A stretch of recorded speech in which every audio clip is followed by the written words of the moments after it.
시청자 여러분 안녕하십니까. 아침엔 매일경제입니다. 오늘 조간신문에 실려있는 사진과 만평부터 보겠습니다. 한국일보입니다. 군사분계선 25m 앞까지 왔다라고 하는데요. 방한 이틀째인 마이크 펜스 미국 부통령이 판문점을 찾아서 북한 땅을 쳐다보고 있습니다. 잠시 뒤에 좀 더 다뤄보겠습니다. 다른 만평입니다. 세계일보입니다. 공판에 출석한 4명의 모습이 있습니다. 어제 박근혜 전 대통령에 대한 기소가 이루어졌죠. 이제 모든 사건이 끝났습니다. 관련자들에 대한 재판은 대선 이후부터 본격적으로 시작될 것 같은데 박 전 대통령에 대한 재판은 그렇다 치더라도 나머지 관련자들은 이미 상당 부분 재판이 좀 진행되고 있고 거의 끝나가는 상황인 것 같습니다. 다른 사진. 조선일보입니다. 평창 성화 11월 1일부터 대한민국을 밝힌다. 2018년 평창 동계올림픽을 앞두고요. 성화가 오는 11월 1일부터 대한민국 전역을 도는 대장정에 들어간다고 합니다. 성화 봉송 설명회에 참석했던 김연아 선수의 모습이 좀 보이네요. 만평 보겠습니다. 국민일보입니다. 북한 인민군 특수부대, 특수작전군 부대원들의 모습이 보입니다. 지난 토요일 날 있었던 태양절 행사의 열병식에 나타났던 모습인데 이들의 정체가 드러났습니다. 특수작전군이라는 명칭을 좀 쓰고 있는데 이렇게 위장크림도 얼굴에 발랐고요. 그리고 야시경 장착하고 좀 어색해 보이지만 선글라스 낀 모습까지 여느 나라 이 특수부대와 비슷해 보이기도 합니다. 다른 사진 보겠습니다. 고성서 전륜발이 공룡 발자국이 발견됐습니다. 백악기 화석으로는 세계 첫 사례라고 하는데요. 이 4개 쩔뚝거리는 대형 초식 공룡인 것으로 확인이 되고 있습니다. 쩔뚝거리는 공룡도 있었나 싶어서 좀 관심이 좀 가네요. 그리고 이 공룡의 화석에서는 애벌레 알까지도 나와가지고 당시 어떤 상황을 좀 해석해 볼 수 있는 좋은 단서가 되고 있다라고 해서 학계가 들썩이고 있습니다. 만평 보겠습니다. 국민일보입니다. 무려 15명의 후보가 이번 대선에 나왔습니다. 지지율 0%대인 후보도 무려 10명에 달하죠. 근데 이들이 선거에 나오기 위해서는 3억 원의 기탁금을 내야 되는데 3억, 네 집 개 이름도 아니고라고 개가 한숨을 짓고 있네요. 다른 만평 보겠습니다. 경향신문입니다. 진보 세세 보수 하나, 이래도 보수가 못 이기면 한강에 빠져야 한다라는 홍준표 후보의 얘기가 있죠. 그런데 이명박근혜 9년간 수장됐고 막 인양됐던 뇌물게이트, 대선 조작, 방산비리, 정경유착 등등. 경향신문 만평이 이렇게 그리고 있습니다. 다른 만평입니다.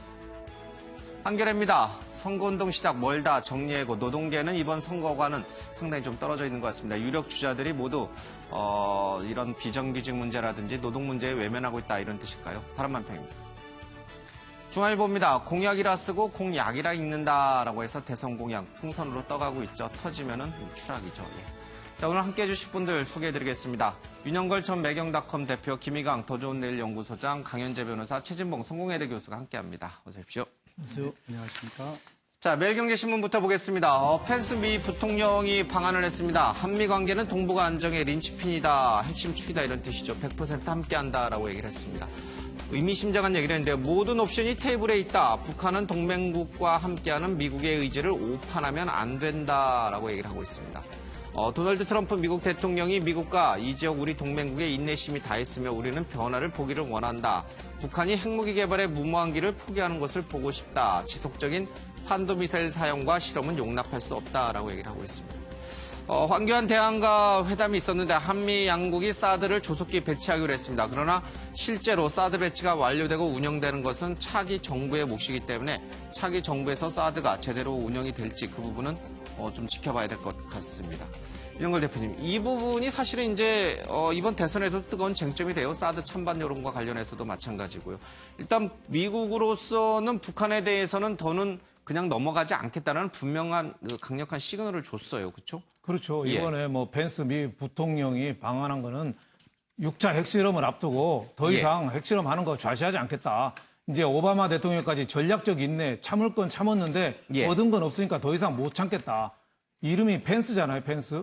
어떻게 우리나라에 펜스를 쳐준 거라고 볼 수 있겠죠. 그래서 중국에 또 압력을 넣어서 같이 또 원유 공급 중단이나 관광 중단까지 하고 또 사드에서도 일부에서는 다음 정권에서 결정할 일이다, 다시 검토할 일이다 했는데 펜스 부통령이 어제 황교안 총리 만나서는 또 바로 배치하는 걸로 조속히 배치하는 걸로 또 이렇게 결론 내렸습니다. 배치는 지금 시작하더라도 완료되는 시점이나 운영은 차기 정부의 몫이겠죠. 그렇죠? 그렇죠.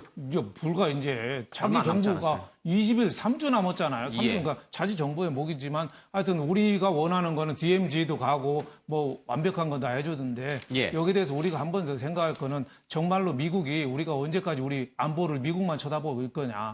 우리 대선 주자들이 공약이 예. 뭐 선제 공약 공격 얘기 나오면 다 같이 미국에 뭐 특사를 파견하고 뭐 김정은한테 전화해서 뭐 촉구하고 뭐 이런다는데 예. 우리가 언제까지 이렇게 평화적인 제스처로 이렇게 대응할 수 있을 거냐. 우리나라는 결국 우리가 지켜야 되는데 미국만 쳐다보고 있을 거냐. 예. 우리가 일면 안심이 되는 측면도 있지만 결국 나라는 우리가 지켜야 되는 거기 때문에 여기에 대해서 대선 주자들이 조금 너무 좀 안이한 거 아니냐 이런 생각도 좀 많이 듭니다. 예.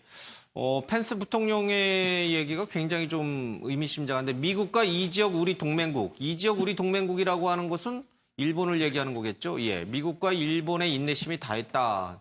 우리를 염두에 둔 것 같지는 않습니다. 펜스 부통령의 얘기 잠깐 들어보겠습니다. Whatever change happens in your elections, the commitment of the United States to South Korea's safety and security will remain unchanged. North Korea would do well not to test his resolve or the strength of the armed forces of the United States in this region. 네, 북한이 미국의 의지라든지 미국의 힘을 오판하지 않기를 바란다라는 강력한 경고 메시지를 줬습니다. 그럼에도 불구하고 북한이 태양절 다음 날인 지난 16일 미사일을 쏘아 올렸는데 5초 만에 폭발했죠.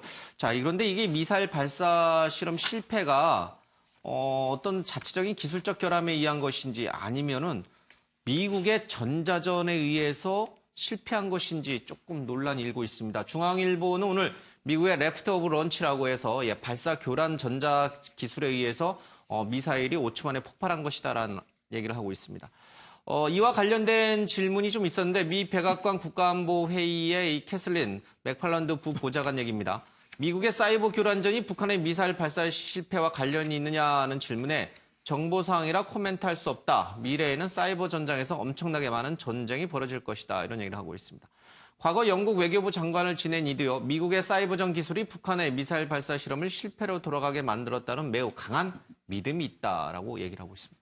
최진봉 교수님, 예. 우리는 그냥 북한의 그 기술적인 어떤 낙후 내지는 이제 결함 이걸로 인해서 미사일 발사가 실패했을 것이다라고 유추했는데 그게 아닐 수도 있겠군요. 그럴 가능성도 있죠. 그러니까 미국 입장에서는 지금 북한이 ICBM 대륙간 탄도미사일을 통해서 미국을 직접 공격하고 타격할 수 있는 능력을 계속 키워가고 있는 상황 아니겠습니까? 그럼 미국 입장에서는 그런 공격으로부터 자국을 보호해야 될 그런 필요가 생겼고 그것이 결국은 지금 말씀하신 것처럼 전자 교란파를 통해서 미사일의 발사를 미리 차단하는 방법들을 계속 강구해 왔어요. 그것이 지금 뭐 저게 명확하게 지금 백악관에서는 확인을 안 해주고 있지만 그럴 가능성도 충분히 우리가 염두에 볼 필요가 있고요. 미국 입장에서는 저런 부분들을 계속 발전시켜 나갈 겁니다. 왜냐하면 직접 한반도에 전쟁을 일으키지 않는 이상은 결국은 북한이 ICBM이라는 대륙간 탄도미사일을 통해서 미국을 공격하려는 그런 시도 자체를 무력화시켜야 되기 때문에 사이버전을 통해서 그런 무력화에 집중적으로 기술을 개발하고 그것이 결국은 북한의 공격으로부터 미국을 방어할 수 있는 방법이라고 생각할 수 있을 것 같습니다. 지금 뭐 미국의 이 항공모함이 칼슨빈함이라든지 여러 이제 항공모함에는 이렇게 북한의 미사일 발사 자체를 초기 단계부터 꺾어 놓을 수 있는 전자장비들이 많이 실려 있거든요. 그것들이 이번에도 통했나라는 분석이 있습니다. 좀 군사학적으로는 굉장히 의미심장한 부분이어서 조금 더 짚어봐야 되는데 알겠습니다. 이 부분은 여기까지 정리하겠습니다. 선거 얘기로 가겠습니다. 어제 공식적인 선거 유세가 시작된 첫날이었습니다. 각 당 후보들이 모두 저마다 의미 있는 곳에서 유세를 시작했는데요. 직접 들어보겠습니다. 통합의 문을 대구에서 열겠다. 그 간절한 마음으로 이곳 대구에 달려왔습니다. 여러분. 5.19 저녁 그날 밤 어느 지역은 잔칫날이 되고 어느 지역은 초상집이 되는 일 이제 그만 끝내야 하지 않겠습니까? 제가 더 넓게 끌어안고 손잡겠습니다. 국민통합 대통령, 국민 모두의 대통령이 되겠습니다. 앞으로 22일 동안 대한민국 곳곳을 다니면서 대한민국의 70%에 달하는 서민들의 지지를 받겠습니다. 그리고 꼭 집권을 해서 박근혜 재판도 공정하게 받도록 탄핵의 진실도 밝히도록 하겠습니다.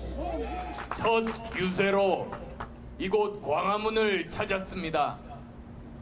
위대한 국민께서 이곳 광화문에서 민주공화국을 선언했습니다.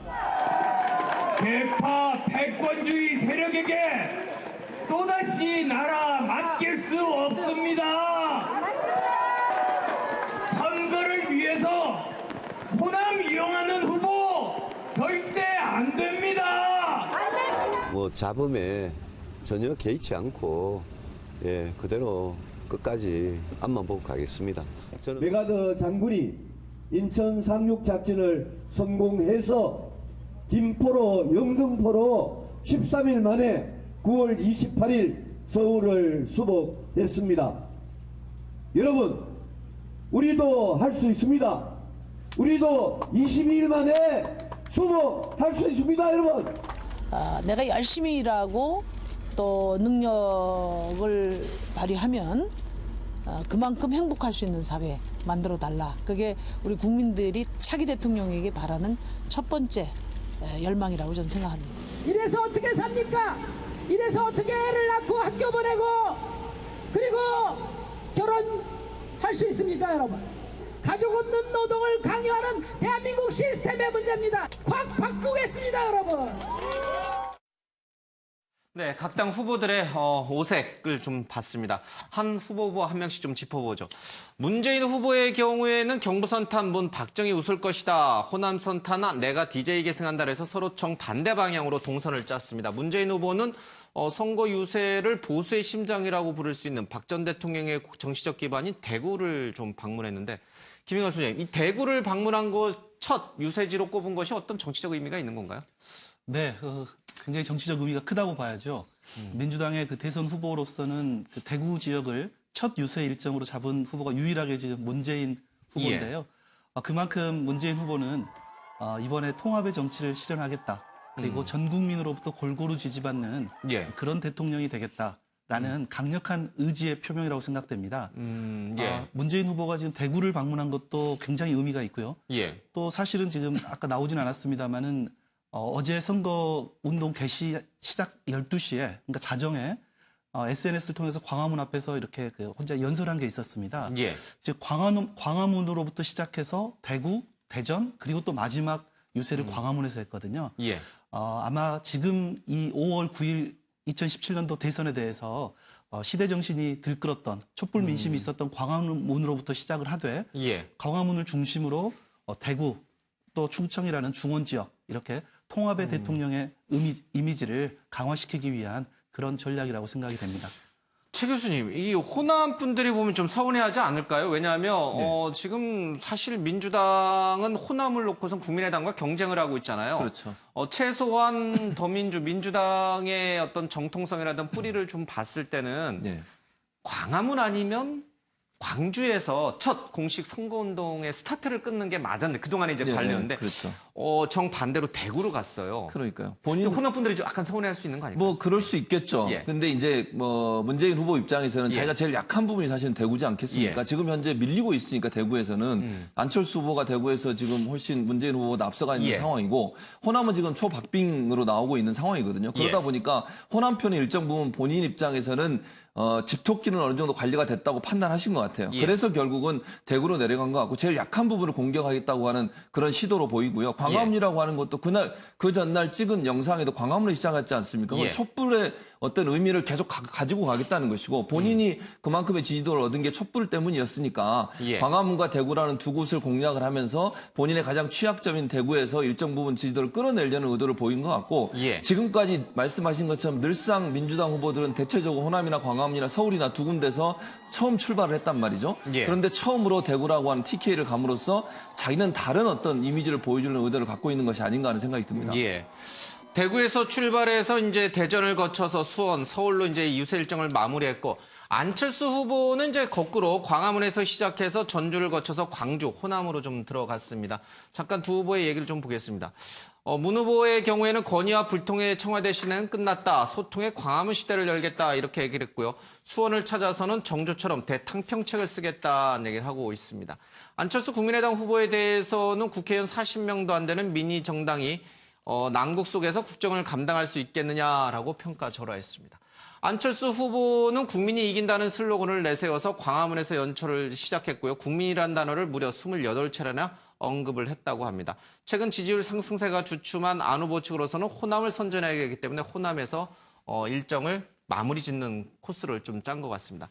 금남로에서는 이런 얘기를 했습니다. 김대중 전 대통령이 외환위기 때 IT 혁명을 일으켜서 휴대폰을 비롯해 20년 먹거리를 생겼다. 자신은 이제 4차 혁명을 이끌겠다라고 얘기를 하고 있습니다. 강현재 변호사님, 네. 서울에서 시작해서 광주로 끝내는 이 시나리오, 거꾸로 광주에서 시작해서 서울에서 끝낼 수도 있었잖아요. 그러면 문 후보랑 아마 조우하게 될 가능성도 좀 있었을 텐데 일부러 이렇게 엇박자를 간 건가요? 아니 어쨌든 이제 첫날이니까요. 예. 첫날에 이제 그 정점을 광주에서 시작했다라고 봐야 될 것 같고요. 예. 서울에서 출발했지만 광주를 시작했다고 봐야 되는데 아까 이제 문재인 후보께서는 오히려 대구를 방문하셨는데 예. 사실 이렇게 봅니다. 이제 안철수 후보 입장에서도 선거 전략이나 자신에게 표를 줄 곳 예. 그리고 문재인 후보를 이기게 해줄 수 있는 어떤 결정적 그 표심을 생각한다면 예. 대구 경북을 찾는 것이 오히려 맞았죠. 그런데 안철수 후보께서 광주를 첫날에 예. 찾은 것은 기본에 일단 충실한다는 전략으로 봐야 될 것 같습니다. 예. 그러니까 국민의당이 어쨌든 광주 호남에서 국민의당을 탄생시켜 주셨다고 해도 과언이 아니고 또 현역들이 다 호남에 계시고 예. 그래서 출발점을 기본에서 시작하되 예. 뭐 민주당에서 뭐 늘 비난하는 것처럼 국민의당이 뭐 호남 정당 아니냐, 호남당 아니냐 이런 것을 완전히 탈피하기 위해서 이제 아시다시피 포스터에서도 국민의당이라는 당명을 아예 쓰지 않았고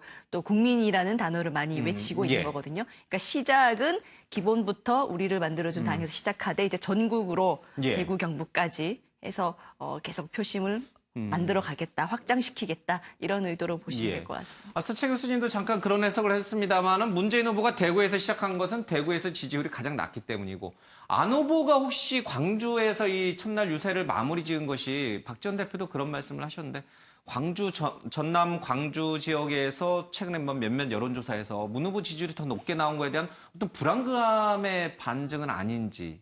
기본적으로는 이제 국민의당이 어쨌든 호남에서는 안정적인 1위. 지금 사실 현역이 다 한 자리 빼고는 다 현역이 국민의당이기 때문에 호남이 국민의당이 여당이라고 봐도 되는 상황이잖아요. 앞서가지 못하잖아요. 예, 그런데도 불구하고 이제 여론조사 결과상으로는 이제 비슷하거나 아직도 문재인 후보가 좀 높게 나오기 때문에 가장 기초를 확실히 다진다는 의미는 분명히 있다고 봅니다. 하지만 이게 여론조사상으로는요, 이 지역 민심을 다 반영하기는 어려운 것이 정말 100명의 호남 분들 가지고 지금 얘기하고 이러는 건데 사실 밑바닥 민심은 저희가 그렇게 부정적으로 보지 않습니다. 알겠습니다. 그러니까 뭐 각 캠프마다 이제 전략적으로 이제 요소를 이제 짚었겠죠. 여러 의미가 아마 있었을 겁니다. 광주, 대구 여러 의미가 있었을 겁니다. 홍준표 후보는 선거에서 지면 낙동강에 빠져 죽어야 된다. 이제 이런 말씀을 하셨고, 유승민 후보는 인천에서 이제 시작을 했습니다. 인천 상륙작처럼 대역전이 가능하다 했고, 심상정 후보는 역시 노동계를 찾아서 노동 대통령의 모습을 좀 보여주겠다. 이런 식으로 이제 선거 첫날 유세 일정을 좀 짠 것 같습니다. 하나 더 주목하겠습니다. 윤영걸 대표님. 홍준표 후보의 입장에서 봤을 때 진짜 진보 셋의 보수는 자기 하나밖에 없다. 이 보수가 지면 정말 낙동강에 빠져 죽어야 된다는 절박함이 있는데 이 절박함이 보수 유권자들의 표심을 어느 정도 이렇게 흔들어 놓을지 모르겠습니다. 그러니까 그 절박함은 이해가 가죠. 오죽했으면은 우파가 자기 혼자인데 지면은 낙동강에 빠져 죽겠다고. 그 말은 맞는 말이에요. 이제 아까 만평이도 나왔습니다만은 진보 셋의 보수 하나. 어떻게 보면 홍준표 후보 기준으로 봐서는 국민의당 안철수 후보도 진보로 보는 거고 유승민 바른정당도 어떻게 보면은 진보 쪽으로 보는 거죠. 그러면 순수한 적자는 자기가 보수 한 명은 자기밖에 없다 그러는데 지면은 낙동강에 빠져 죽으면 자기가 빠져 죽어야지 왜 주어가 없어요. 유권자들이 빠져 죽으라는 얘기인지 여기에 대해서는 제가 보기에는 절박하면 이해가 가지만은 그러면 보수 후보로서 뭘 했냐 이거죠. 친박 청산이라든지 국민들한테 환골탈퇴하는 모습을 보여주고 표를 요구해야 되는데 그렇지 않고 있는 대로 탄핵까지 간 그 친박 세력이나 그 사람들 그대로 안고서 그대로서 박근혜 대통령한테 뭐 개인적이야 존경심을 가질 수 있지만 그걸 그대로 유산을 끌어안고 표를 달라고 그러니까 지금 영남 분들이 거기에 대해서 호남 분들은 제가 보기에는 안철수 후보나 문재인 후보나 어느 정도 나눠서 가져갈 것 같은데 영남 분들은 지금 여태까지는 호남 분들이 전략적인 투표를 했는데 이번에는 선거에서는 영남 분들이 전략적인 투표를 하는 것 같아요. 어떻게 보면 장자한테 넘겨주지 않고 내가 보기에는 그 문재인 후보나 안철수 후보를 어떻게 보면 남쪽에서 저 부산 PK 지역에서는 문재인 후보 쪽으로 가고 TK 쪽 경북 대구 경북 쪽으로는 안철수 후보 쪽으로 이렇게 몰아가는데 그런 쪽으로 하는데 거기에서 가장 큰 원인은 어떻게 보면 홍준표 후보의 가장 큰 적은 홍준표 후보죠. 거기에 대해서 환골탈퇴하는 모습을 지금이라도 보여줘야지 낙동강에 빠져난 말이 나오지 않지 않겠느냐 이런 생각이 듭니다. 알겠습니다. 그런데 사실 지금 뭐 0%대 지지율을 기록하는 10명의 이제 다른 후보님들도 계십니다만은 어쨌든 언론은 5명에게 집중돼 있는데 진보 좌파 셋에 보수파 하나 한 명이 빠졌어요. 5명으로 했는데 아마 유승민 후보는 인정을 아예 안 하시는 건가요? 아니면 안철수 후보는 중도기 때문에 진보 좌파를 안 보시고 중도를 보는 건가요? 그렇지 않고요. 홍준표 후보만의 독특한 사고방식과 표현 방식에 기인한 건데요. 선거는 사실은 정책, 구도, 인물, 정책 이렇게 지금 보고 있는데 홍준표 후보가 지금 후발주자로서 할 수 있는 가장 큰 선거판을 뒤흔들 수 있는 부분은 바로 구도라고 생각을 하는 겁니다. 그러니까 그 5명 중에 그래서 5명 중에 진보가 심상정, 문재인 그리고 안철수까지를 진보로 지금 하는 거고요. 그리고 본인이 보수 유일한 우파고 사실 유승민 후보에 대해서 아예 무시 전략으로 가는 겁니다. 유승민 후보는 아예 그냥 이쪽 그 우파에 속하지도 못하는 깜도 안 되는 후보고 홍준표 후보만이 유일하게 우파를 대변할 수 있으니 나에게 표를 몰아달라. 이렇게 지금 구도를 지금 전선을 그렇게 짜고 있는 전략의 일환으로 생각하시면 가장 편할 것 같습니다. 그 유승민 후보 쪽 바른정당에서 들으면 굉장히 이제 화가 날 만한 일인데 뭐 그렇게 단언할 수는 없어요. 그렇죠? 그 중에 한 명 빠진 분이 도대체 어디에 속하나 있는지는 홍준표 후보만이 알기 때문에 그럴 수는 없는 것 같습니다. 유승민 후보는 인천 상륙작전을 시도를 했어요. 계속 이제 후보 사퇴 얘기도 있고 내용이 많았는데 끝까지 완주한다라는 건 이번 선거가 아니라 그 이후에 내년에 지방선거까지 쭉 긴 호흡으로 봤을 때는 합리적인 보수의 어떤 중심으로 가기 위한 기축을 이번 선거에서 만들어야 된다. 근데 무슨 사퇴냐. 어떻게 보세요? 사퇴 가능성이 있다고 보세요? 저는 유승민 후보 개인적으로 사퇴 가능성이 없다고 봅니다. 물론 당에서 압력을 계속 가할 수는 있겠지만 지금 상황에서 그럴 가능성은 낮다고 보고요. 지금 선거가 20여일밖에 안 남은 상황에서 당에서 후보를 안박을 해서 만약에 사퇴를 한다 이러면요. 바른정당의 이미지나 바른정당의 정체성은 어떻게 되겠습니까? 그건 절대로 좋은 일이 아니에요. 김무성 지금 전 대표나 이런 분들이 제가 볼 때는 끝까지 갈 것 같고요. 그게 방금 지적하신 것처럼 바른정당이 이번 대선에서 또 당선이 안 되더라도 차후에 보수의 진영에서 합리적인 보수라고 하는 개념이나 이미지를 만들어내서 차후 TK 지역을 중심으로 다시 재기하려는 의도를 갖고 있기 때문에 이번 대선이 꼭 당선의 목적이 아니라 바른정당의 정체성을 명확하게 하기 위한 하나의 방법과 어떤 기회로 삼을 가능성이 높다고 봅니다. 알겠습니다. 저마다 각 당마다 이 후보가 나온 이유는 분명히 존재해요. 그 이유를 모두 접어버리고 뭐 사퇴한다든지 아니면 뭐 합당한다든지 연대하는 것은 사실 굉장히 어려운 선택인 것 같습니다. 잠시 뒤에 이 문제 조금 더 짚어보도록 하겠습니다. 자, 문재인 후보의 유세 차량에 충돌 사고가 있어서 오토바이 운전자가 숨졌다는 기사가 오늘 조간신문에 많이 있습니다. 문재인 후보가 급하게 이제 빈소를 찾아가서요. 유세 차량의 과실 여부를 꼼꼼히 살피겠다 이런 얘기를 경찰이 좀 하고 있고 이에 대해서 문재인 후보 역시 책임질 일이 있다면 적극적으로 좀 책임지겠다 이런 얘기를 하고 있습니다. 이 부분이 관심을 가져야 되는 부분인가 싶기도 합니다만 어쨌든 문재인 후보를 위해서 일을 하던 그런 유세 차량이 어떤 유턴을 하다가 이제 오토바이와 충돌 사고가 발생했고 그 오토바이 운전자가 숨졌는데 뭐 부인도 있고 이렇게 사실 굉장히 황망한 일일 수밖에 없습니다. 문 후보가 즉각적으로 가서 조문을 한 것은 잘했다는 평가가 좀 많더라고요.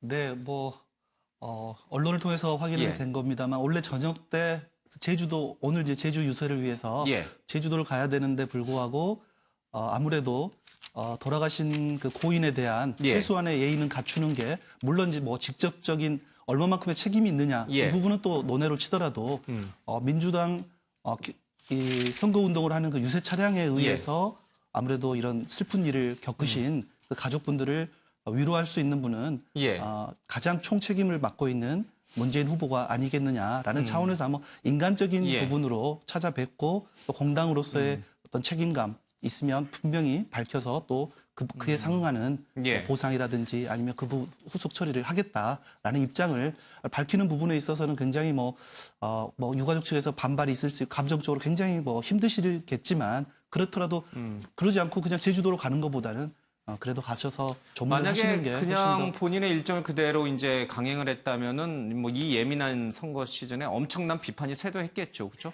이게 사건 자체가 조금 회자가 되는 이유는요, 사망 사건이기 때문으로 저는 일단 보여집니다.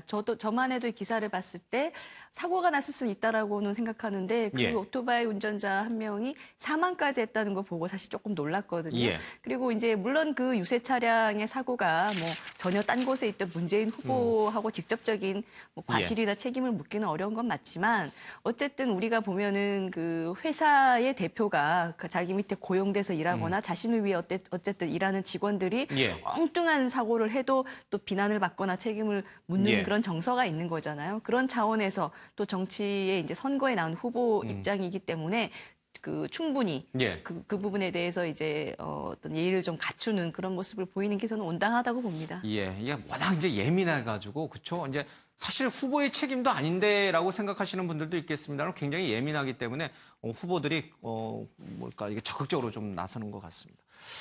문재인 후보 쪽에서 삼지대 러브콜을 보내고 있다는 얘기인데 김종인, 홍석현 끌어안나라고 합니다. 박영선 의원이 이제 캠프에 합류하면서 박영선 의원을 통해서 김종인 전 대표에게 좀 같이 합류해달라 이런 얘기를 하고 있습니다. 그리고 홍석현, 정운찬 전 총리까지도 이제 끌어안으려는 움직임을 보이고 있습니다. 이동걸 대표님, 정조의 이 탕평책 얘기를 이제 꺼냈습니다. 어제 수원 유세에서. 지금 반문에 섰던 김종인 전 대표까지도 좀 끌어안으려고 하는데 쉽게 오실 수 있을지 모르겠어요. 일단 상도동계는 들어왔잖아요. 그렇죠? 김현철 교수부터 해서. 제가 보기에는 쉽지는 않다고 봅니다. 철새가 원래 계절별로 날아다니잖아요.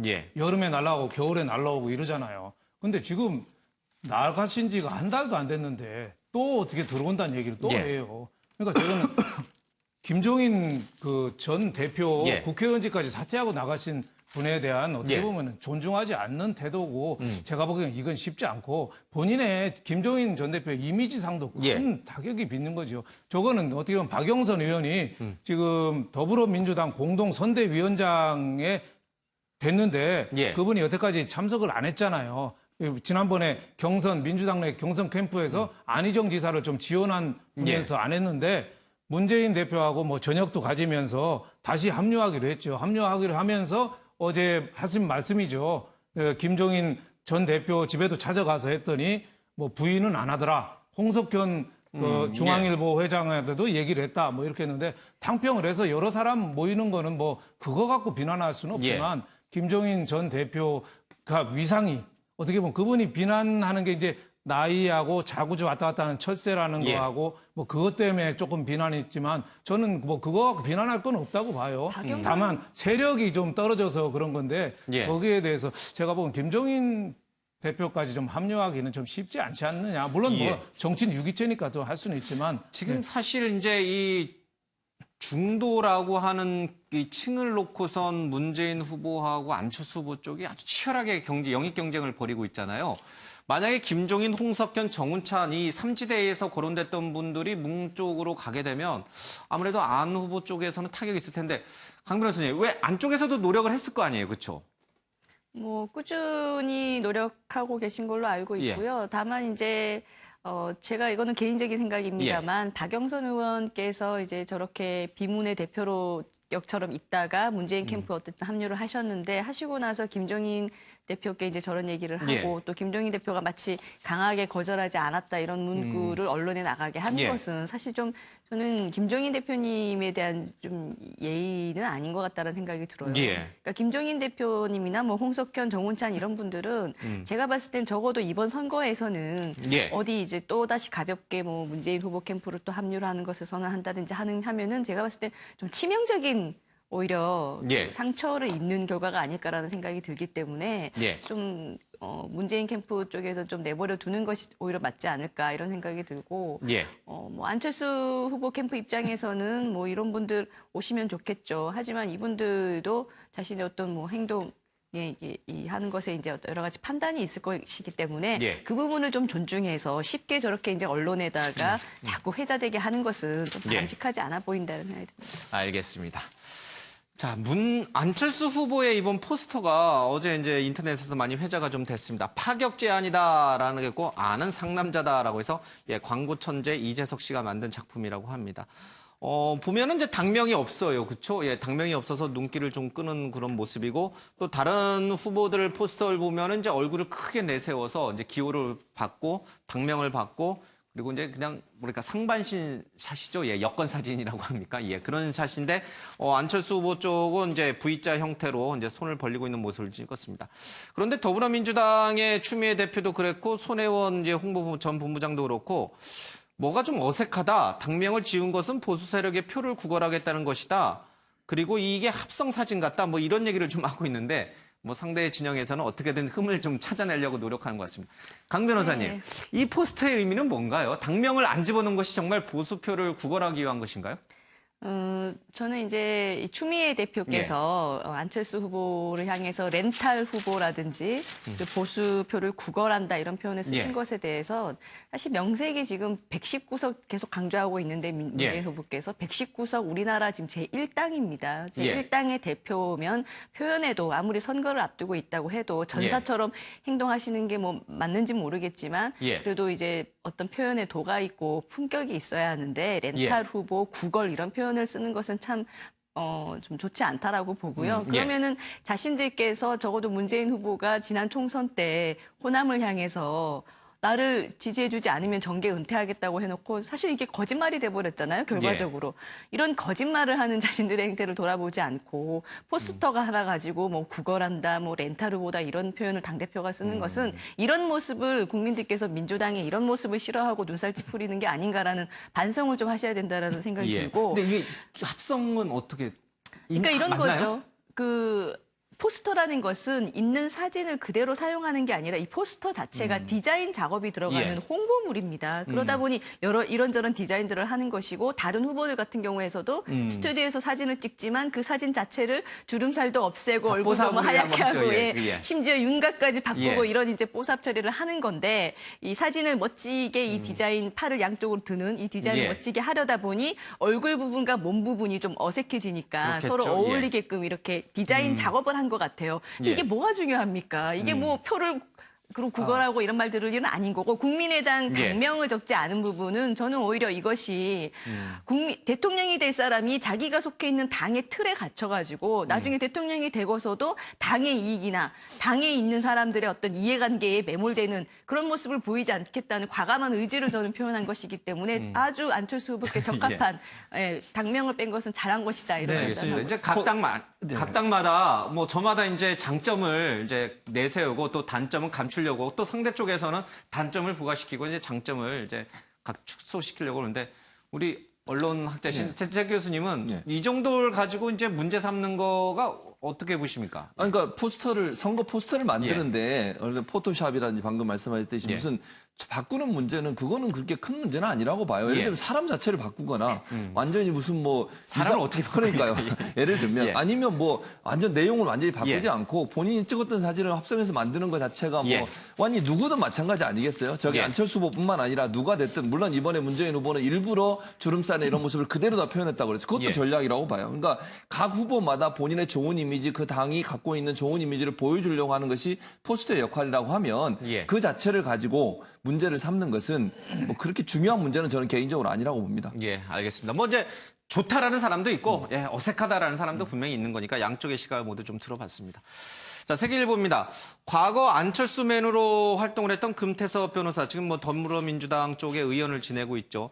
안철수 후보가 6.15 강령을 삭제하자라고 주장했는데 그 부분에 대한 해명은 거짓이다라고 이제 얘기를 좀 하고 있습니다. 말을 좀 조심해서 해야 되는데 제가 좀 말이 조금 틀렸네. 6.15 강령을 삭제하자라는 얘기가 당시 회의에서 나왔지만 그것에 대해서 옳지 않기 때문에 하지 않았다라는 게 안철수 캠프 쪽의 얘기고요. 그러나 금태섭 의원의 주장은 6.15 강령 삭제는 분명히 안철수 후보가 알고 있었고 그런 뉘앙스를 풍겼다라고 하는 게 금태섭 의원의 주장입니다. 김인광 소장님, 이 부분에 관해서 금태섭 의원이 직접 얘기를 좀 들어봐야겠습니다만은 확실하게 안철수 후보가 이 남북 정상회담 6.15 부분을 당 강령에서 삭제하자라고 요구한 게 맞나요? 네, 당시 상황을 좀 이렇게 말씀을 좀 드려야 될 것 같습니다. 2014년 3월의 얘기인데요. 안철수 후보가 이끌고 있던 새정치연합이 있었고요.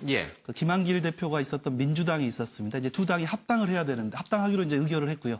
합당을 하는 데 있어서 가장 크게 두 가지는 정강 정책 부분하고 당헌 당규 부분을 서로 조율하는 과정입니다. 거기에 지금 새정치연합의 그 두 가지를 하셨던 분이 당헌 당규는 이기한 전 의원이 하셨고요. 정강 정책은 윤영관 외교통상부 전 장관께서 하신 하는 겁니다. 그래서 그 윤영관 전 장관이 이 당헌 이 정강 정책에 대해서 이렇게 얘기를 하시는데 전적으로 위임을 받고 그냥 실무자가 그냥 잘못한 거다. 이거는 안철수 후보의 개인 생각이 들어가 있지 않다라고 얘기를 했습니다만 금태섭 당시 안철수 대표의 대변인의 그 대변인은 사실 모든 걸 다 알고 있지 않습니까? 그래서 그 상황에서 지켜보면 그 전에 운영위원회를 열어서 6.15 선언, 그다음에 10월 그 남북 정상회담 그리고 5.18 문제 이런 부분을 다 강령에서 제외를 하고 미래를 보는 실용적인 부분을 가자라고 얘기가 됐고 추인이 됐다라는 겁니다. 그리고 나서 그 기자회견을 통해서 기자들에게 윤영관 당시 전 장관께서 그런 부분 우리는 미래를 보고 갈 거다. 그래서 이건 제외하기로 했다라고 공식 어나운스를 했는데 문제는 안철수 후보가 이번 TV 토론 나오셔서 실무자의 단순 착오다라는 게 하나가 있었고요. 두 번째 그런 부분이 제기됐지만 본인이 가서 수습을 다 했다. 전혀 모르는 얘기였다라고 했는데 지금 금태섭 대변인 얘기는 그분을 전 장관을 실무자라고 하는 것도 문제고 그걸 몰랐다는 것도 역시 더 큰 문제다라고 지금 알겠습니다. 문제 제기가 된 걸로 파악을 합니다. 안철수 후보의 당시 이제 대표죠. 대표의 가장 핵심 측근으로 통했던 분이 한 얘기라 이게 정말 다 거짓이다라고 보기도 참 어려운 측면이 분명히 존재합니다. 아마 이제 독자들이나 시청자들 봤을 때는 측근이 얘기하는 거니까 이렇게 신빙성이 가는데 안철수 후보가 당시에 새정치연합을 끌면서 이제 합당 과정에서 정말 민주당의 뿌리라고 할 수 있는 6.15 14선언 부분을 당 강령 정책에서 배제시키자라는 주장을 했을까? 근데 안 후보가 대표가 아니라면 이런 말을 누가 함부로 꺼낼 수 있겠습니까? 그렇죠? 그러니까 선거에 임박하니까 사실 민주당에서 계속 굉장히 좀 지엽적인 또는 말꼬리를 계속 잡고 느는 그런 모습을 좀 보인다고 생각하는데요. 이런저런 배경이나 당시 상황 얘기 구구절절 할 필요 없습니다. 딱 하나만 금태섭 의원께 묻고 싶어요. 당시에 안철수라는 사람이 내 생각이 6.15 선언 이런 것을 강령에서 빼는 것입니다. 빼십시오라는 라고 말하는 것을 보셨냐 안 보셨냐 그것만 얘기하시면 되는 거 아닙니까? 단정적으로 말한 걸 들었냐? 아무리 측근이라고 해도 다 주변에서 그때 당시 들었던 얘기, 본인이 봤던 상황 이런 걸로 이제 그때 그런 중요한 것들이 어떻게 그때 중심이라고 할 수 있는 안철수라는 사람의 오더 없이 된 것이겠냐 하는 것도 다 결국은 의견에 불과하고 봤냐 안 봤냐만 물은 것에 대해서 답을 하실 수 있는가 저는 묻고 싶고 그리고 지금 금태섭 전 의원이시나 뭐 최근에 논란이 됐던 김미경 교수에 대해서 얘기했던 그 나갔다는 보좌진들 이런 분들이 지금 다 민주당에서 일을 하시는 걸로 알고 있습니다. 그러니까 한때 모셨고 함께 했던 사람에 대해서 지금 유력한 경쟁 후보의 캠프 내지는 당에 가서 일을 하면서 사실을 좀 부풀리거나 추측성 얘기를 해가지고 소위 말해서 등에 칼을 꽂는 그런 행동도 저는 당의 이미지나 문재인 후보의 이미지를 위해서라도 좀 적절히 할 필요가 있다 이런 생각이 듭니다. 알겠습니다. 금태섭 의원은 현역 의원입니다. 전 의원은 아니고 현역 의원인데.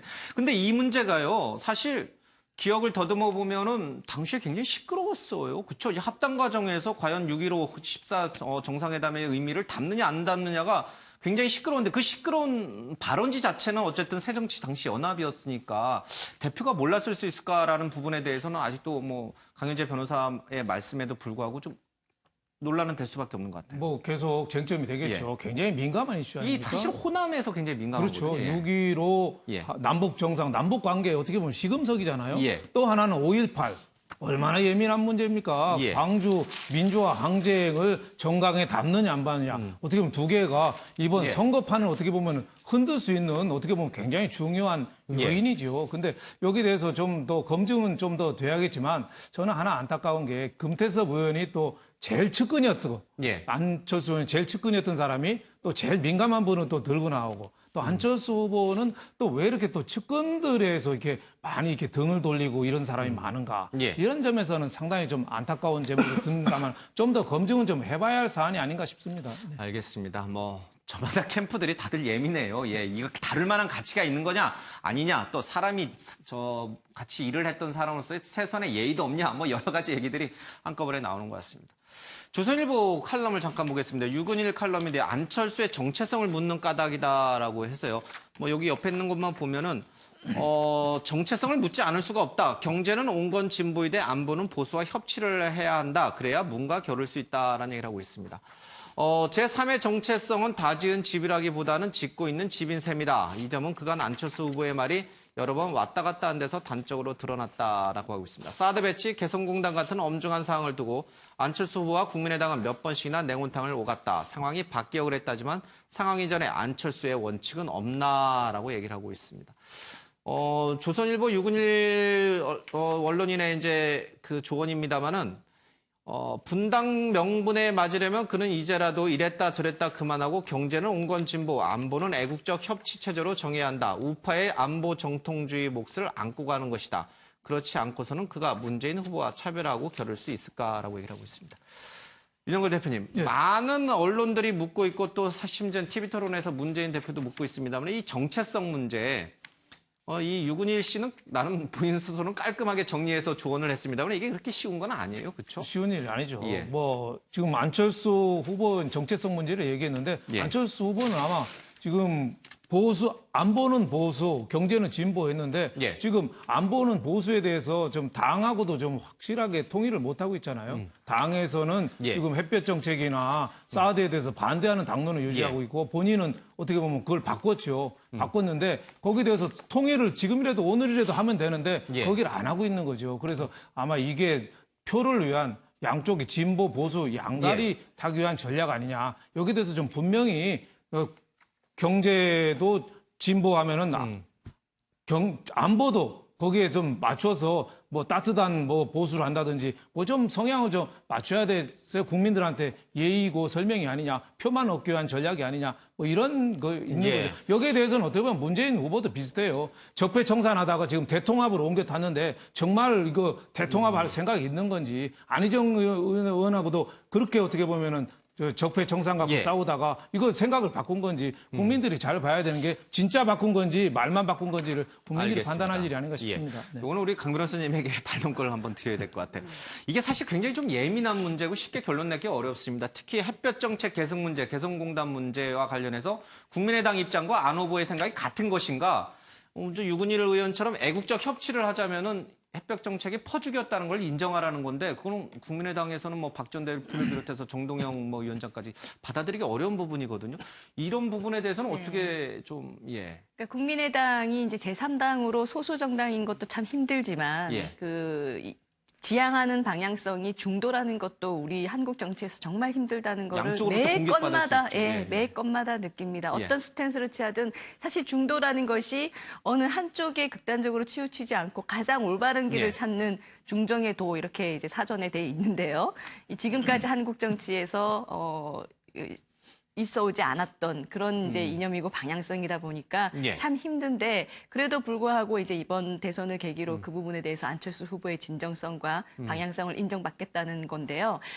간단하게 얘기하면 지금 아까 칼럼에서 말씀하신 것처럼 안보나 법치 문제에 있어서는 보수적이고 경제나 교육, 문화적인 부분에 있어서는 진보적이다라고 보시면 되는데 문제는 그것이 이제 밖으로 표현되는 과정에 있어서는 이런 거죠. 그러니까 저는 우리 당 안에 이제 뭐 호남 정치인분들이 상당히 많이 있으시기 때문에 이제 그분들의 어떤 지금까지 가져왔던 이념이라든지 정체성 이런 것도 상당 부분 좀 영향을 주는 것 같고 하지만 이제 안철수 후보께서는 그렇다고 그거를 그분들의 의사나 이런 것들을 존중하지 않고 무조건 내가 이 부분에 대해서 이렇게 하면은 당이 일사불란하게 따라야 한다. 이게 또 현실 정치에서 쉽게 되는 일이 아닙니다. 문재인 후보만 해도 뭐 당 장악 다 하셨습니까? 아니잖아요. 이게 쉬운 일이 아닌데 어쨌든 간에 이제 호남 민심, 그러니까 호남 민심과 호남 정치인들의 생각이 또 항상 일치하는 건 아니기 때문에 적어도 이런 큰 선거에서는 그 호남의 민심을 이제 정말 민심이 호남 분들이라고 해서 안보가 중요하지 않고 영남 분들만 안보가 중요한 게 아니지 않습니까? 그런 민심에 좀 기초해서 대선 후보로서 어떤 중심을 잡아갈 필요는 있다 이런 말씀. 알겠습니다. 뭐 대선 후보가 결정됐다고 해서 당이 무조건 정강 정책 다 버리고 대선 후보 하자는 대로 하는 것도 사실은 뭐 제왕적 그런 모습이다라고 해서 과거에 비판을 많이 받았으니까 쉬운 문제는 아닌 것 같습니다.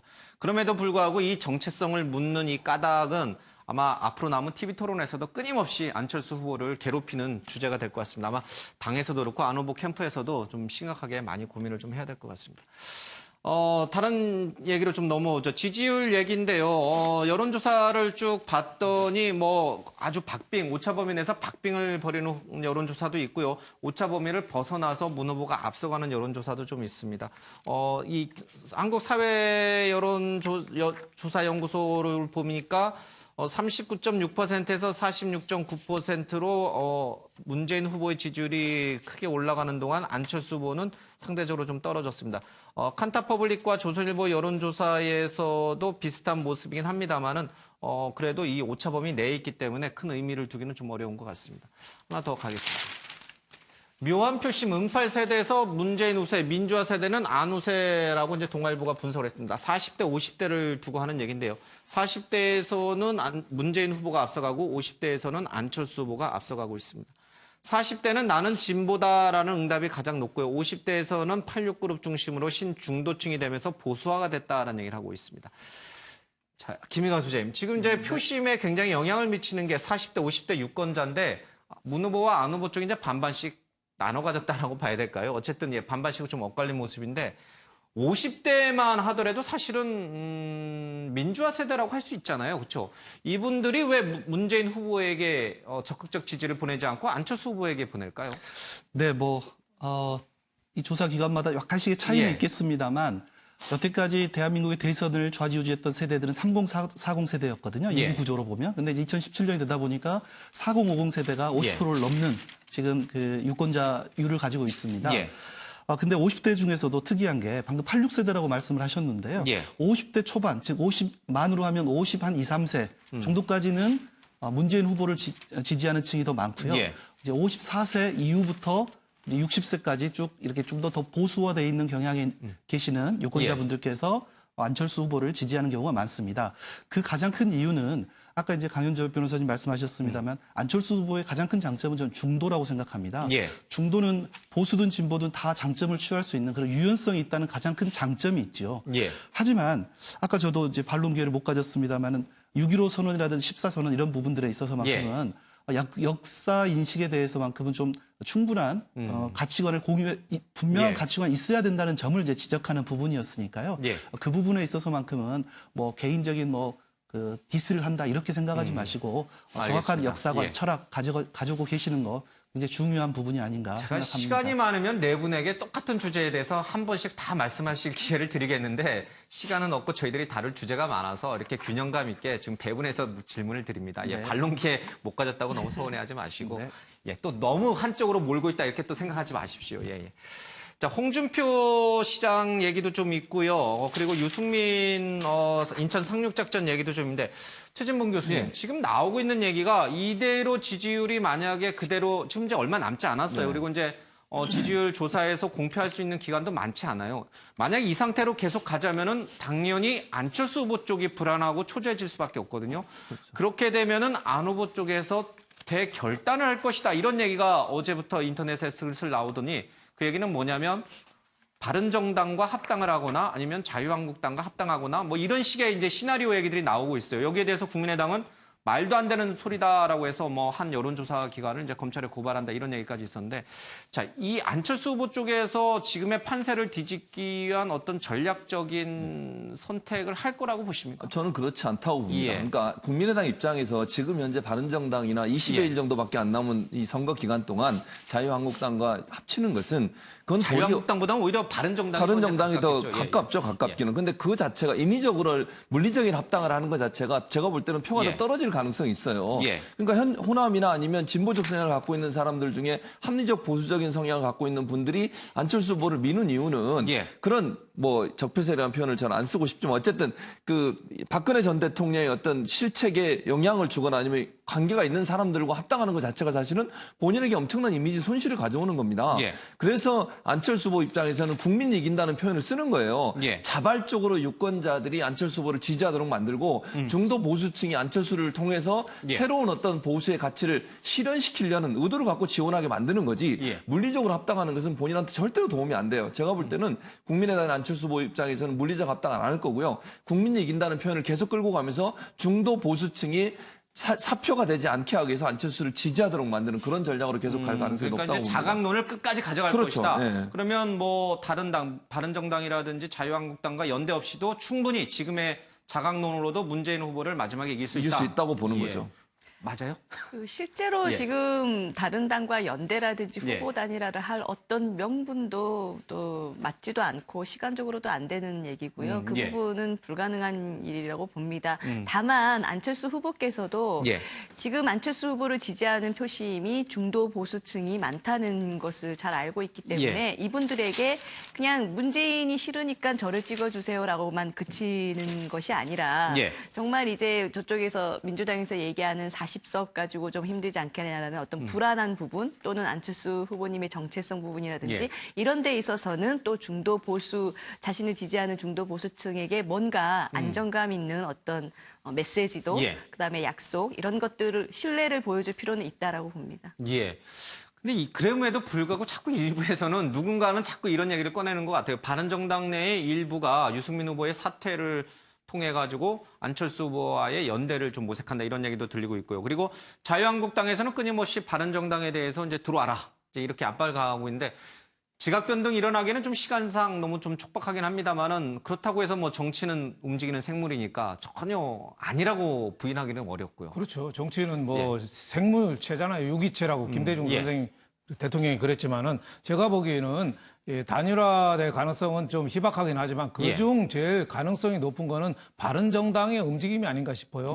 바른정당하고 국민의당하고는 조금 지역적으로 국민의당은 호남 쪽에 편중돼 있고 바른정당은 또 전국에 많이 나눠져 있잖아요. 수도권에도 많고 하니까 어느 정도 일부 그 유승민 의원이 도저히 안 된다고 생각하는 일부 의원들, 바른정당 의원들이 안철수 후보 지지 선언을 할 수도 있고 또 하나는 당대당으로 할 수는 있는데 뭐 물론은 쉽지는 않죠. 거기에 대해서 중요한 요인 중에 하나가 또 이제 선거 비용 문제죠. 바른정당이 이제 선거 비용 한 거의 100억 가까이 쓰는데 10%가 안 남으면은 그 100억 가까이 그 선관위 한 60몇 억을 지원받는데 그걸 다 돌려줘야 되거든요. 하나도 자기 돈으로 못 써요. 10%에서 15%가 되면은 반을 돌려줘야 되는데 유승민 후보가 지금 뭐 지지율이 한 3%에서 안팎이니까 제가 보기에는 뭐 계산상으로는 도저히 계산이 안 나옵니다만은 그래도 선거 이후를 대비해서는 끝까지 가지 않겠느냐. 그리고 바른정당하고 자유한국당은 제가 보기에는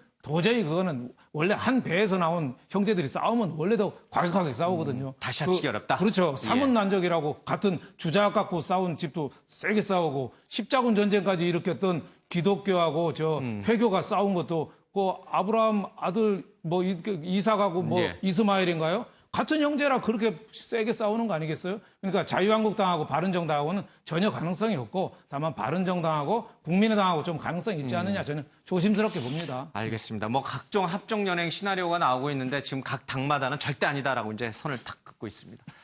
잠시요. 이번 선거의 로고송 좀 듣고 가겠습니다. 조아라 아나운서입니다. 네, 19대 대선 공식 선거운동이 시작되면서 각 후보들은 치열한 유세전에 돌입했습니다. 그중 선거 로고송은 대선 분위기를 뜨겁게 해주는 역할을 하는데요. 각 후보들은 자신을 어필할 로고송으로 어떤 노래를 선택했을까요? 먼저 문재인 후보는 7, 80년대 히트곡 나미의 영원한 친구를 시작으로 최신 가요인 홍진영의 엄지척 등을 로고송으로 결정했습니다. 다양한 연령과 지역을 아우르겠다는 전략인데요. 특히 홍진영의 이 엄지척은 문 후보의 기호 1번을 상징하기도 합니다. 홍준표 후보 역시 꾸준한 인기를 누리고 있는 박상철의 무조건을 비롯해 젊은 층을 공략한 노래도 선정했습니다. 특히 홍 후보는 모래시계 검사로 이름을 알린 만큼 모래시계 OST도 적극 활용한다고 합니다. 독특한 선거벽보로 눈길을 끈 안철수 후보는 고신해철의 그대에게를 로고송으로 선택했습니다. 평소 안 후보가 신해철법을 위해 노력해왔음을 강조한 만큼 이 노래는 그에게 특별한 의미를 갖는다고 합니다. 유승민 후보는 따라 부르기 쉬운 노래를 선택했습니다. 특히 트와이스 치얼업의 가사를 기호 4번으로 개사한 것이 인상적이고요. 마지막으로 심상정 후보는 촛불 집회에서 자주 불렸던 진실은 침몰하지 않는다를 선거 로고송으로 사용한다고 합니다. 대담으로 넘어가시죠.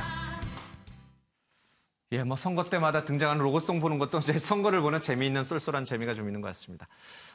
양강구도로 이 판세가 흘러가면서 상대적으로 다른 후보들이 언론에 노출될 기회가 많이 좀 없는 것 같습니다. 그럼에도 불구하고 뭐 정의당이라든지 아니면 바른정당 또 자유한국당에 대한 관심도 분명히 존재하는 게 사실입니다. 심상정 후보가 조선일보에 인터뷰를 했는데요. 문재인 안철수 후보에 대해서 이런 얘기를 했습니다. 국민이 정권 교체를 해줬다. 국민 뜻은 대한민국을 과감하게 개혁하라는 것이다. 그런데 문재인 안철수 후보는 현상 유지 정치를 하고 있다. 그런 수준의 정치로는 국민의 삶을 바꿀 수 없다. 이런 얘기를 하고 있습니다. 단일화라든지 중도 사태는 절대 없다. 나는 현상 유지 정치 세력에 힘을 보태지 않는다. 미래를 보고 가겠다. 이런 얘기를 하고 있습니다. 상속 증여세 걷어서 청년에 배당하겠다라는 얘기를 합니다. 최진봉 교수님, 예. 지금 심상정 후보 입장으로서는 너무 이제 집중이 안철수, 문재인 안철수 두 분의 의견에 쏠리니까 좀 서운한 법도 해요. 그렇죠. 아무래도 이제 그래도 정의당의 대통령 후보인데 예. 언론의 많은 스포트라이트를 받지 못하는 것에 대한 서운함이 있죠. 예. 그러나 분명한 것은 심상정 후보나 정의당 같은 경우는 정말 색깔이 명확하잖아요. 예. 뭐 중도 뭐 없이 그냥 본인이 주장하고 그다음에 대한민국을 개혁하겠다는 의지를 갖고 있기 때문에 예. 저런 모습이 사실 끝까지 완주해서 저런 모습을 보여주는 것이 차후에 정의당을 지지하는 지지층을 확산시키는 중요한 영향을 미친다고 보고요. 예. 심상정 후보의 저런 모습을 통해서 노동자층을 중심으로 해서 새로운 변화를 추구하려고 하는 그런 노동 세력들이 결집하는 기회를 준다는 점에서는 좋은 시도라고 생각을 합니다. 알겠습니다. 우리가 좀 더 관심을 가져야겠습니다. 다른 군소 후보들도 좀 관심을 가져야 되는데 이재호 후보의 경우에는 복면가왕을 형성시키는 이제 복면을 좀 쓰고 나왔습니다. 그런데요, 지지율 0%대가 무려 10명에 달합니다. 6번부터 15번까지인데 선거에 나오려면 기탁금 3억 원을 내야 됩니다. 앞서 만평에도 있습니다만 뭐 3억이 뉘직 개 이름도 아니고라는 만평도 있습니다. 윤 대표님, 예. 왜 나오는 거예요? 3억 원이 진짜 뉘직 개 이름도 아닌데. 글쎄요, 저 이재호 전 의원은 예. 은행 대출 받고 집을 담보로 은행 대출 받았고 예. 남재준 후보도 뭐 대출 받아서 뭐 했다고 하는데 뭐 자기의 의사를 알리고 싶은 거죠. 그렇겠죠. 여기 조원진 의원은 이제 박근혜 대통령에 대한 탄핵이 잘못됐음을 예, 증명하기 위해서 나왔고. 조원진 예. 의원 쪽은 새누리당은 아직 돈이 좀 있는 것 같아요. 그리고 예. 박사모에서 좀 지원을 해줘가지고 예. 거기는 그냥 3억을 당에서 좀 마련해 준 것 같고 예. 남재준 후보나 이재호 후보 같은 사람은 자기 돈으로 한 것 같은데 남재준 후보는 어찌 보면 사성 장군 출신이라서 예. 대쪽 군인이었잖아요. 대쪽 군인. 그러니까 이런 분들은 우리나라 이 안보의 위기 이런 예. 거에 대해서 굉장히 답답함을 느꼈지 않았느냐. 그래서 저 안보에 대해서 강조하기 위해서 나온 걸로 보고 이재호 후보도 그런 거 아니겠어요? 그러니까 나라가 예. 너무 보수가 너무 약하고 진보 쪽으로만 너무 많이 가 있으니까 보수 쪽을 좀 땡겨오겠다. 예. 어떻게 보면 정치적인 지난번에 국회의원은 안 됐습니다만 정치적인 재기를 모색한다 이렇게 볼 수 있겠습니다. 알겠습니다. 자, 정치권 소식 좀 짚어봤고요. 박근혜 전 대통령이 어제 이제 기소가 됐습니다. 법정 선언 파악, 뇌물죄 여부 핵심 쟁점, 치열한 공방이 예상된다라고 해서 뇌물죄, 직권남용, 강요미수, 무려 제 혐의만 18개에 달합니다. 굉장히 많아졌습니다. 특검과 검찰 조사를 거치면서요. 예. 대선 직후 재판이 시작되는데 10월쯤 1심 선고가 이뤄질 것 같다. 1, 2심 모두 실형 선고 때는 최대 18개월 구속돼서 재판이 진행됩니다. 대법원 판결은 내년 10월에 예상이 된다라는 얘기를 하고 있습니다. 자유한국당에서는 1호 당원인 박근혜 전 대통령에 대해서 당원권을 정지합니다. 뭐 당규상 기소가 되면 이제 당원권을 정지하도록 돼 있으니까 그에 따르는 것 좀 같습니다. 박근혜 전 대통령이 기소한 날 법정에선 최순실 나는 실세 아닌 허세였을 뿐이다라는 얘기를 하고 있습니다. 모든 건 고영태가 있다 이런 주장을 또 반복을 했죠. 강혜재 변호사님. 박근혜 전 대통령 이제 사건이 어제 일단락이 됐어요. 그리고 이제 대선에 미치는 영향을 감안해서 아마 대선이 끝나고 난 다음에 이제 뭐 재판이 이제 시작이 될 텐데 사실 처음에 이렇게 사면 얘기가 쭉 나오다가 쑥 들어갔어요. 그렇죠? 지금 이제 사면에 신경 쓸 때가 아니니까. 그렇죠. 재판도 하기 전에 사면 얘기가 먼저 나온 건 대단히 바람직하지 않습니다만은 박 전 대통령 측으로서는 이렇게 모든 혐의를 부인하면서 재판까지 갔을 경우에 굉장히 불리할 수밖에 없잖아요. 그럼에도 불구하고 여전히 모든 혐의를 부인하는 전략을 쓰는 거는 바로 정치권의 사면을 기대하고 있는 거 아니냐는 얘기는 계속 이제 설득력 있게 나와요. 이게 맞는 건가요? 그쪽에서는 그렇게 생각을 하는 건가요? 그 말은 좀 맞지 않은 것 같습니다. 예. 그러니까 법적으로도 말씀하셨다시피 모든 혐의를 부인하면은 예. 그 정말 무죄가 나오거나 아니면은 죄질이 나쁘고 예. 또 개전의 정상도 없다라고 보는 것이 예. 법적으로는 통상적인 거거든요. 그런 사람에게 그런 피고인에게 가벼운 형을 선고할 수는 없지 않습니까? 예. 무죄가 나오지 않은 이상.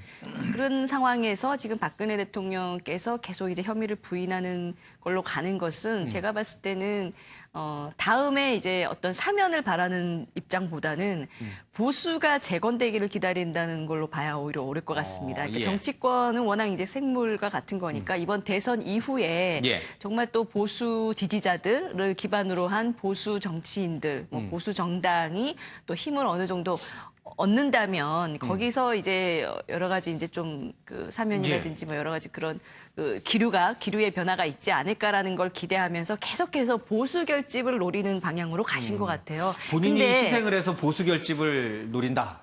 근데 이 보수 결집의 방향성도 제가 봤을 때는 지금 보수들 중에서도 상당 부분 떠난 분들이 있으시거든요. 예. 대구 경북만 해도 박근혜 대통령 참 안 됐다라는 인식도 있지만 잘못했다라는 것은 수긍하는 분위기가 또 많이 있습니다. 예. 다만 이제 좀 가혹한 거 아니냐 뭐 이런 의견들이 있으신 거기 때문에 오히려 보수 결집 부분에 있어서도 좀 정서적으로 계속 그 자신의 아버지를 언급하거나 예. 내가 정말 잘못한 게 하나도 없는데 왜 이렇게 된지 모르겠다라고 하는 것은 좀 바람직하진 않습니다. 알겠습니다. 그런데 사실 지난 4.12 재보궐선거 결과를 보니까 뭐 홍준표 후보의 주장대로 대구 경북 지역에서 그리고 포천시장까지 생각보다 친박 인사가 당선이 됐고 또 박근혜 전 대통령과 한때 같이 일을 했던 당의 후보들이 대거 당선됐어요. 뭐 워낙 이제 조그만 지역이니까 이제 그걸 뭐 박 전 대통령에 대해서 민심이 다시 돌아왔다 이렇게 하기는 어렵습니다만 강윤재 변호사가 말씀하신 대로 박 전 대통령의 이런 모르쇠 전략, 부인 전략은 결국은 자신의 지지층을 보고 하는 것이다. 이렇게 보는 게 타당한 건가요? 좀 더 설득력 있는 건가요? 네, 뭐 상당히 설득력이 일단 있어 보이고요. 예. 저도 4.12 재보선 결과를 보고 깜짝 놀랐습니다. 예. 뭐 TK 지역에서는 거의 지금 자유한국당이 다 석권을 했고요. 예. 또 경기 지역에서도 포천시장도 말씀하신 대로 당선이 됐었습니다. 근데 사실 재보선이라는 거는 인물의 경우 굉장히 그렇죠. 크고요. 예, 뭐. 또 두 번째는 또 투표율이 굉장히 낮다 보니까 예. 어떤 조직력을 가지고 있는 또 익숙한 후보 또는 매우 그동안에 지역에서 조직 관리를 잘했던 후보가 예. 당의 여부를 떠나서 아무래도 그 지자체 선거들이 많았지 않습니까? 예. 물론 뭐 그 김재원 의원은 뭐 이렇게 재보궐 예. 총선이 국회의원 선거가 있었습니다만은 그런 측면에서 보면 박근혜 대통령이 지금 계속 부인해가면서 예. 계속 보수 제거를 위한 그런 시그널을 주고 있는 부분이 뭐 그렇게 뭐 아주 의미가 없다라고 예. 볼 수는 없지 않겠느냐 이렇게 보고 알겠습니다. 있습니다. 최순실은 어제도 대통령은 사심이 있는 사람이 아니다. 모욕적으로 몰고 가지 말라라고 큰 소리를 치기도 했는데 사심이 없는 사람을 그러면 왜 끌어들여서 최순실은 그렇게 이권을 취하려고 한 겁니까? 그럼 그 말이 정답이라고 하면요. 본인이 사심 없는 사람 속여가지고 본인 이권 다 챙겼다는 거 아니겠습니까? 예. 그러면은 그게 맞다면 인정해야죠. 내가 아무 죄 없는 박근혜 대통령 예. 이용해서 온갖 이권에 개입했으니까 내가 잘못했다. 나를 처벌해라. 예. 이래야 되는데 본인도 잘못이 없다는 거예요. 허세라고 얘기하면서 고영태, 차은택이 다 했다. 이렇게 얘기하는 건 앞뒤가 안 맞는 거잖아요. 예. 물론 지금 저렇게 얘기하는 것은 박근혜 전 대통령을 보호하려는 의미가 있다고 보고요. 그것은 본인과 박근혜 전 대통령의 공범이기 때문에 박근혜 전 대통령의 처벌은 곧 본인에 대한 처벌이에요. 예. 그러니까 공동체, 법정 공동체가 된 거죠. 법적 공동체. 그런 상황에서 최순실은 어떤 형태로든 자기든 박근혜 전 대통령이든 죄가 없다는 것을 계속 주장해야 되기 때문에 예. 저런 표현을 하는 것이고 인간적으로 미안한 마음도 있을 거예요. 본인이 솔직히 얘기하면 박근혜 전 대통령이 최순실 때문에 그렇게 된 면도 있죠. 물론 예. 박근혜 전 대통령은 잘못됐지만 알겠습니다. 뭐 박근혜 전 대통령도 사심이 없고 자신도 잘못한 게 없다. 그럼 도대체 이 국정농단 사태는 누가 만들어낸 것인가? 예, 허상이었나? 예, 좀 이해하기 어렵습니다. 자, 오늘 아침의 매일경제는 여기서 마치겠습니다. 시청해주신 여러분 고맙습니다.